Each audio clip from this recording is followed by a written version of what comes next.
Welcome to the deep dive, where we like to really dig into the source material. That's right. And today we're going to be diving into something that I think everybody listening does, and that's learning. Yeah.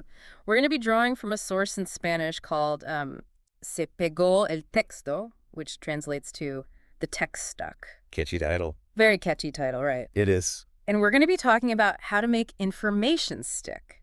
Not just skim the surface, like we all do sometimes, and then forget it 5 minutes later. Well, I think it starts with being really clear about why you're learning something in the first place. Okay. So you're saying set goals. Yeah, exactly. The text really emphasizes that so often we just sort of dive into a book or a course or something without really thinking about what we want to get out of it. Mm. You know, it's sort of like, I don't know. Like wandering around in the woods without a map. Yeah, exactly. You might find some interesting things, but will you get to where you want to go? Right. It's about having a destination in mind, right? So how does setting goals, how does that actually help us learn more effectively? Well, it provides that sense of direction, right? It's that, and it helps us kind of select the information that's actually relevant to what we want to do. Okay, so instead of saying, I want to learn Spanish, I might say, I want to be able to hold a conversation with a native speaker. Yeah, or even something even more specific, like I want to be able to order a meal in a Spanish restaurant. Oh, okay, I see. So it has to be something that you can actually measure, something that's attainable. Yeah, exactly. It's about breaking down those big, kind of overwhelming goals into smaller, more manageable steps. Okay, I see. So we've got our goals in place. We know why we're learning. We know where we're going. What's the next step? Well, a lot of people will say, well, I just learn whenever I can. You know, I fit it in here and there. But the text actually recommends having a study plan. You know, it doesn't have to be super rigid, but just having some sort of structure to your learning can really make a big difference. Okay, so I think I know where you're going with this. You're talking about the Pomodoro technique. Exactly. Yeah, have you heard of it? I have. You want to explain it for listeners who may not be familiar? Sure. It's basically, you break down your study time into these intervals. So you'll do like 25 minutes of focused work followed by a 5-minute break, and you just repeat that cycle. So it's like interval training for your brain.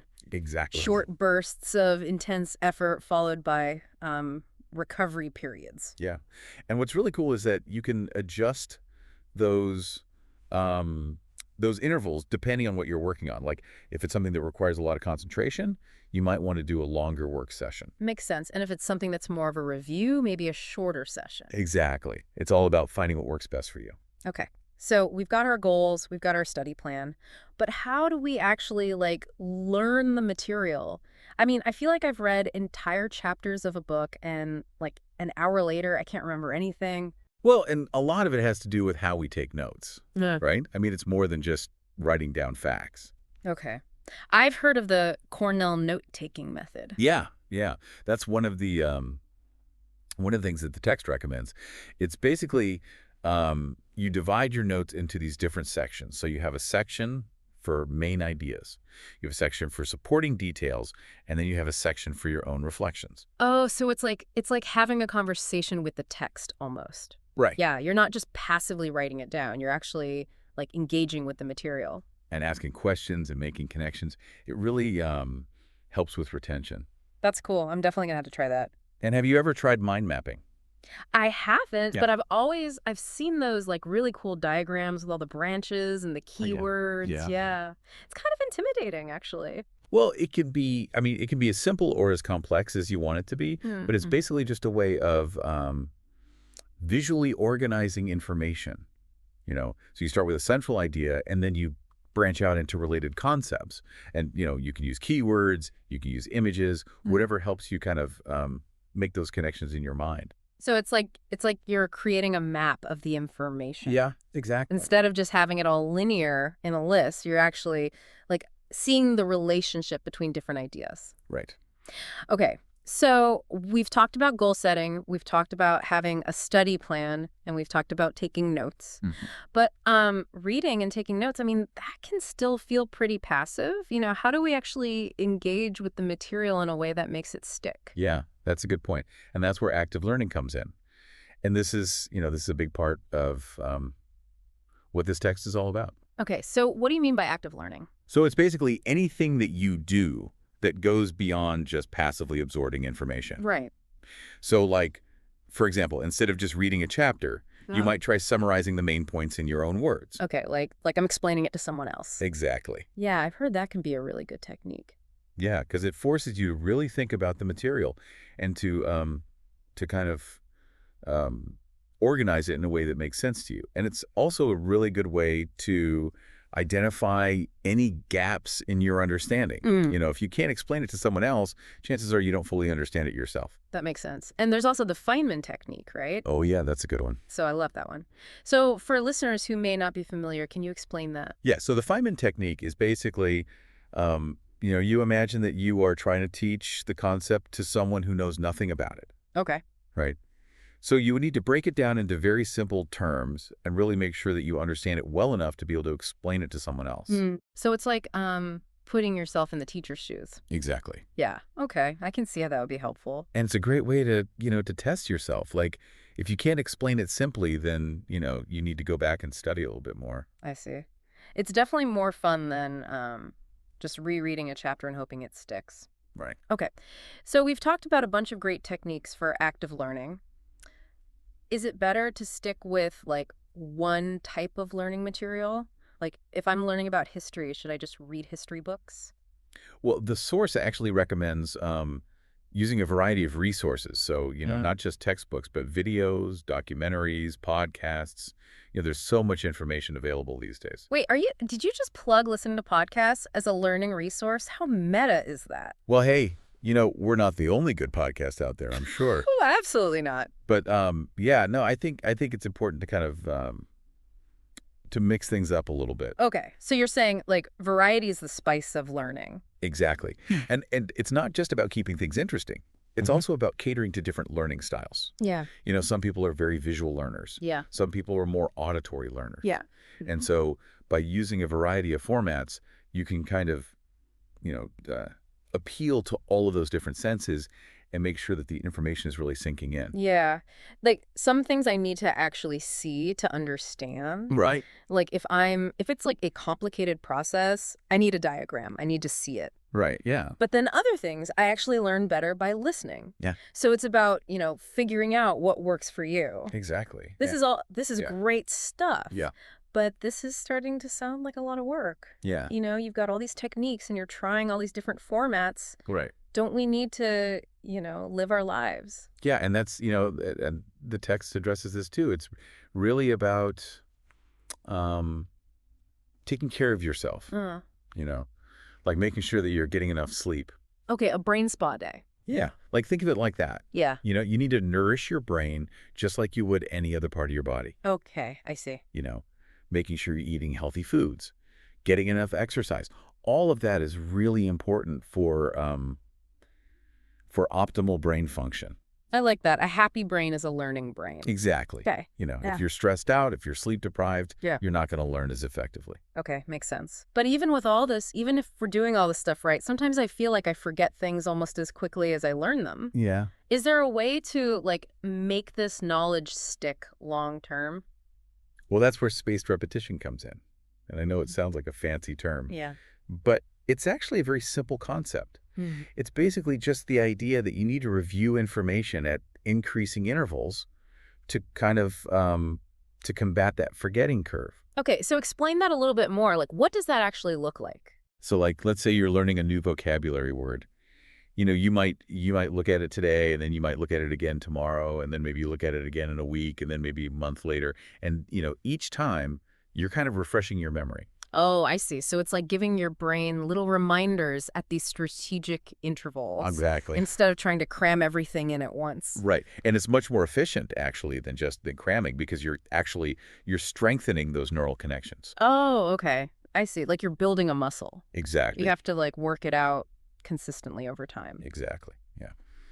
Okay. So we've talked about setting goals, creating a study plan, actively engaging with the material, and even giving our brains a little bit of TLC. This is starting to feel like a very holistic approach to learning. Yeah, I think so. What do you say? Absolutely. And really, it's about finding what works best for you. There's no one right way to learn. I like that. And that's one of the things that that I really appreciate about this text is that it really emphasizes that. It's about, experimenting and being curious and kind of figuring out what works best for you. Absolutely. Okay. So, yeah. Well, we've covered a lot of ground. We've covered a lot of information. We have. We've only scratched the surface, I feel like, of se pegó el texto. Yeah. But we're going to have to leave it there for now. Okay. So before the break, we were talking about all these amazing learning strategies from se pegó el texto. Mm-hmm. But, sometimes the hardest part is just staying motivated, Yeah. especially when things get tough, Right. Like, how do we keep that momentum going? Well, and the text actually addresses that. It's like, it says, learning should be enjoyable. It shouldn't feel like a chore. Okay, that sounds great in theory. Yeah. Yeah. But how do we actually make learning fun? Well, I think a lot of it has to do with tapping into your natural curiosity. Mm-hmm. Like what are you genuinely interested in? Okay. What are the questions that keep you up at night? Instead of forcing yourself to learn something just because you think you should, like follow those threads of curiosity. So it's about turning learning into a journey of discovery rather than like a forced march through a textbook. Exactly. And another thing that can really help is connecting with other learners. Okay. Join a book club or take a class or even just, have conversations with friends about what you're learning. Yeah. Yeah. I found that having like a learning buddy or joining a study group can make a huge difference, Oh, for sure. Yeah. especially when you're feeling kind of stuck or discouraged. Yeah. It's like having a built-in support system, right? Yeah. And on that note, I think the source also emphasizes, seeking help when you need it. Okay. Don't be afraid to ask questions or consult with experts or even just admit when you're struggling with a concept. Yeah, that's a good point. I think it's easy to fall into that trap of thinking we have to figure everything out on our own. Yeah, totally. But sometimes the best way to learn is just to like raise your hand and say, I don't get it. Exactly. Okay, so we've talked about finding joy in learning. Mm-hmm. We've talked about connecting with others, Yeah. seeking support when we need it. But what about those moments when we just feel stuck? Oh, yeah. Like you hit a wall and it seems like you're just not making any progress. Well, and, the source acknowledges that those moments are inevitable, right? Learning isn't always linear. Okay. There are going to be times when we plateau or even, regress a little bit. Yeah.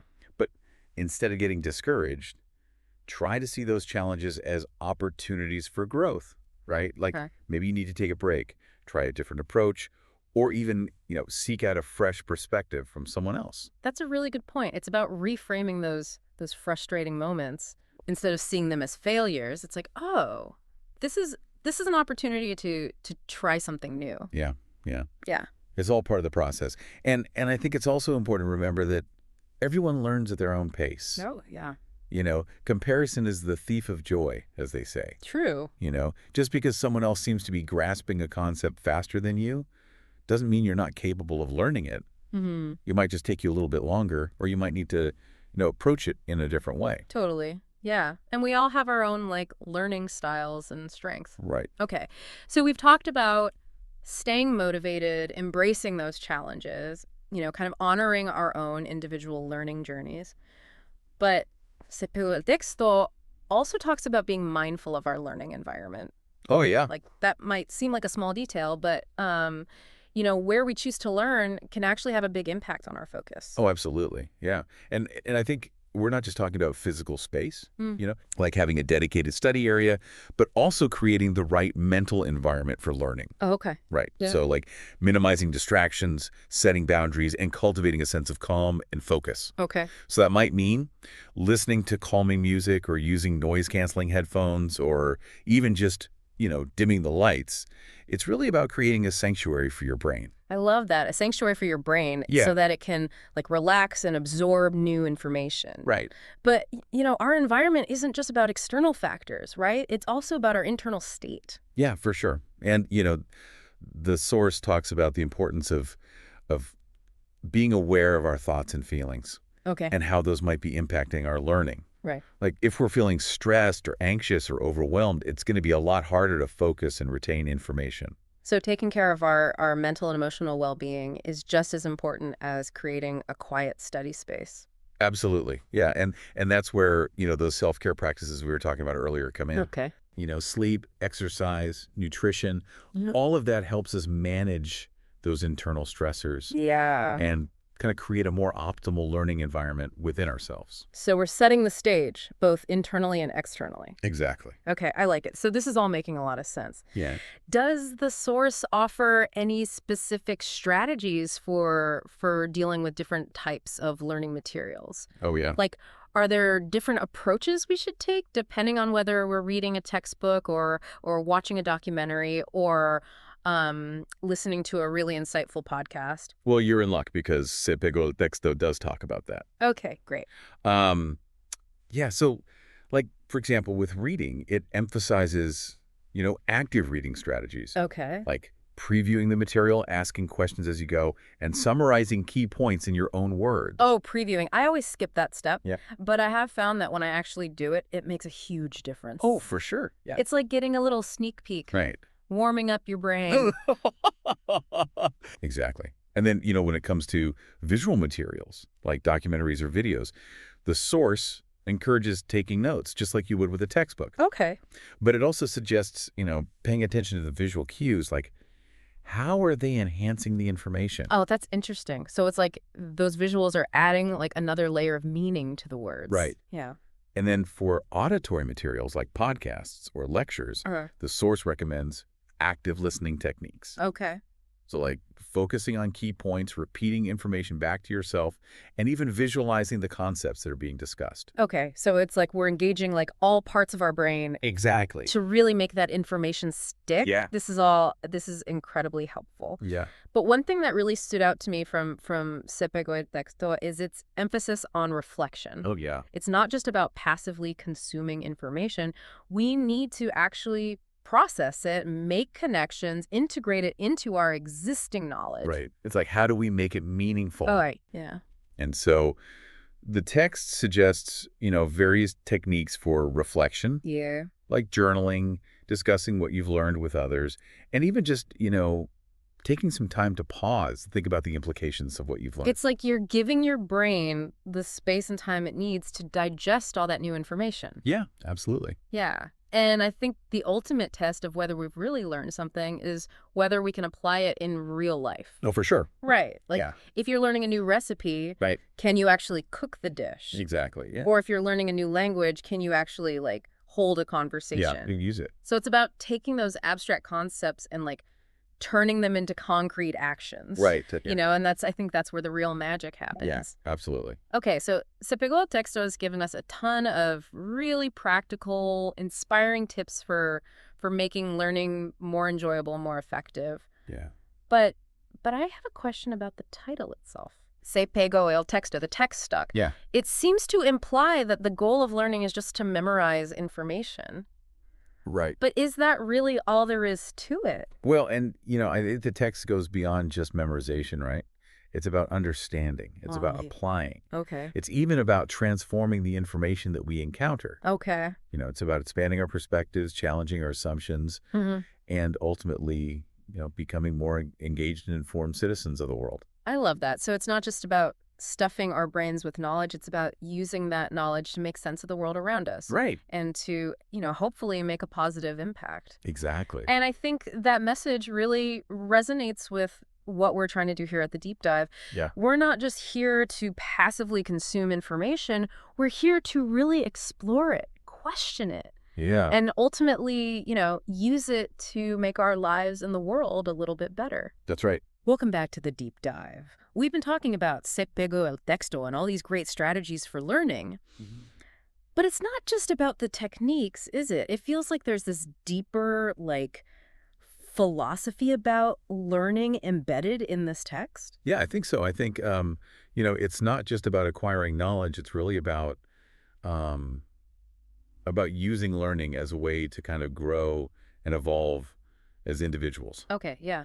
The more I learn, the more I realize how much I don't know. Right, exactly. Like this never-ending journey of discovery. That's the beauty of it, right? It's a lifelong process of kind of expanding our horizons and deepening our understanding, not just of the world around us, but of ourselves, Yeah. And I think this text really encourages us to embrace that, to really see learning not as a chore, but as a privilege, as an adventure. I love that. It reminds me of that Einstein quote, the more I learn, the more I realize how much I don't know. Exactly. And one of the things that I find so wonderful about learning is that it connects us, not just to information, but to other people. Oh, absolutely, yeah. Sharing knowledge, collaborating on projects, Yeah. even just like having those deep conversations about things we're learning, all of that, I think, brings us closer together. Totally. It's like learning creates these invisible threads, Hmm. that kind of weave us together through shared experiences and insights and passions. Yeah, and those connections, I think, can be so powerful. Hmm. They expose us to new perspectives, they challenge our assumptions, and they inspire us to grow in ways that we maybe never even thought possible. Yeah, and Sepego Texto really captures that spirit, right? It's not just about becoming more knowledgeable. It's about becoming more open-minded, more empathetic, more connected to the world around us. So as we wrap up this deep dive into Sepego el Texto, I want to leave our listeners with this thought. Learning isn't just a means to an end, it's an end in itself. It's a journey worth savoring, a process worth embracing, and a gift worth sharing. Beautifully said. May your learning journey be filled with joy, discovery, and those wonderful moments of connection that make it all so worthwhile. And until next time, dear listeners, keep those brains buzzing, those hearts open, and never stop exploring the vast and wondrous world of knowledge.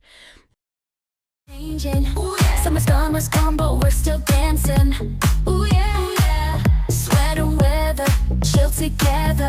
Pumpkin spice on every corner. Ooh yeah, bonfire nights.